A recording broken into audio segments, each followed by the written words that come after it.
IPL தொடரின் 50வது league போட்டியில் ஐதராபாத் அணியை எதிர்த்து ராஜஸ்தான் அணி விளையாடி வருகின்றது. இந்த போட்டியில் டாஸ் வென்ற ஐதராபாத் அணி கேப்டன் பாட் கமின்ஸ் பேட்டிங்கை தேர்வு செய்தார்.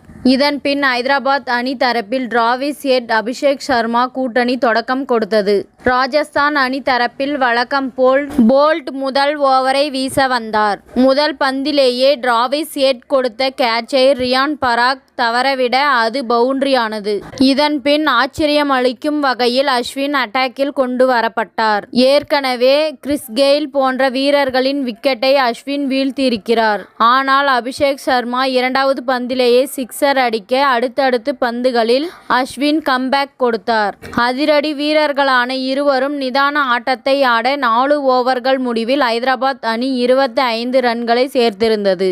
இதன் பின் ஆவேஸ் வீசிய 5வது ஓவரில் அட்டாக் செய்ய முயற்சித்து அபிஷேக் சர்மா 12 ரன்களில் ஆட்டமிழந்தார்.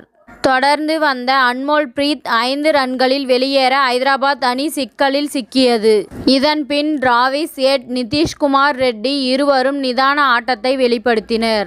8 ஓவர்களுக்கு 48 ரன்கள் மட்டுமே சேர்ந்திருந்த நிலையில் சாகல் வீசிய 9வது ஓவரில் 2 சிக்ஸ், 1 பவுண்டரியை விளாசிய ஹெட் அட்டாக்கை தொடங்கினார். மறுமுனையில் நிதிஷ்குமார் தன் பங்கிற்கு ஓவருக்கு 6 அடிப்பதை வழக்கமாக்கினார்.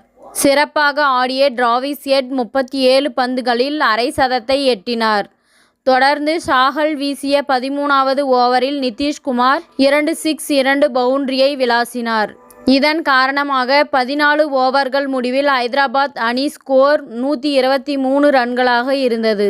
தொடர்ந்து அதிரடியாக ஆட முயற்சித்த டிராவிஸ் ஹெட் 44 பந்துகளில் 58 ரன்கள் எடுத்து வெளியேற உடனடியாக கிளாசன் களமிறங்கினார். இதனிடையே சிறப்பாக ஆடிய நிதிஷ்குமார் 30 பந்துகளில் அரை சதம் அடித்த கையுடன் அஸ்வின் பந்தில் 2 சிக்சர்களை பறக்கவிட்டார்.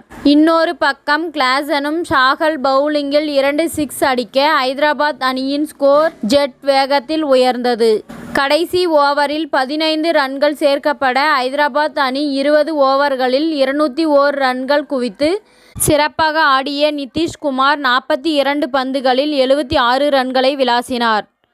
இத்துடன் இந்த செய்தி முடிவடைகின்றது. நன்றி, வணக்கம். மீண்டும் அடுத்த வீடியோவில் சந்திப்போம். மேலும் இதுபோன்ற சுவாரஸ்யமான தகவல்களை அறிய தமிழ் சிறை சேனலை சப்ஸ்கிரைப் பண்ணுங்க, ஷேர் பண்ணுங்க, லைக் பண்ணுங்க மற்றும் கமெண்ட் பண்ணுங்க.